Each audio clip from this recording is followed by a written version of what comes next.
Le Grand Prix de Montréal, le Marathon de Montréal et le Grand Prix cycliste de Montréal. Eh bien, ce sont tous des événements sportifs qui apportent une importante visibilité à la métropole et aussi beaucoup d'argent.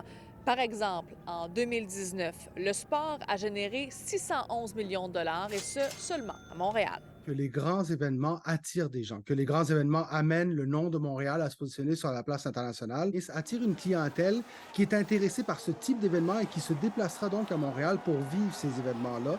Ça amène au tourisme montréalais, ça amène aux hôteliers, par exemple, aux restaurateurs. Donc, c'est sûr qu'on ne doit pas négliger cet aspect économique dans les différents grands événements. Le marché sportif est un marché très important pour Tourisme Montréal. Il sert à la promotion de la destination. Les villes et les pays de nos jours se servent du sport comme d'un levier stratégique pour développer ou renforcer leur notoriété et image de marque. Donc ça, c'est très important. En termes de notoriété, Montréal n'a pas à pâlir vis-à-vis de qui que ce soit au niveau international. Pour accueillir des événements sportifs d'envergure, il faudra investir, selon cet expert. Il faut investir dans les infrastructures du sport, premièrement pour en faire, et deuxièmement pour accueillir des activités sportives et de divertissement au sens large pour qu'on soit dans la conversation. Les infrastructures sont fondamentales. On ne va pas construire ça pour une équipe qui n'existe pas. On a vu ce que ça avait donné à l'autre bout de la 20. On regarde beaucoup ce qui se fait en Asie. Singapour, c'est un pays, en fait, c'est une presqu'île, c'est un pays de 6 millions d'habitants, mais qui a réussi avec des actions ciblées. Ils ont aussi le Grand Prix de Formule 1, qui a été le premier Grand Prix de Formule 1 nocturne. C'était à Singapour. Ils ont aussi beaucoup développé les infrastructures. Je parlais des infrastructures qu'ils utilisent d'ailleurs pour le sport.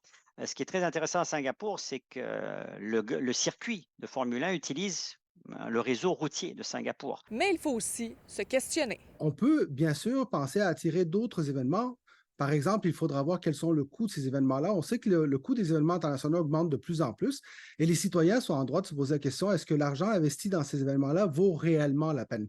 Si on compare maintenant aux équipes sportives, la différence des équipes sportives, c'est qu'elles viennent s'installer dans une ville, elles viennent occuper des espaces, elles viennent également inciter les entreprises à acheter des loges, à être plus présents dans certains événements. En 2024, Montréal accueillera entre autres les championnats du monde de patinage artistique et des essais olympiques de natation en vue des prochains Jeux olympiques. On va de l'avant. C'est ça qui est important, c'est d'avoir l'espoir qu'on va vers quelque chose de meilleur pour Montréal et pour la collectivité de Montréal, du Québec et du Canada.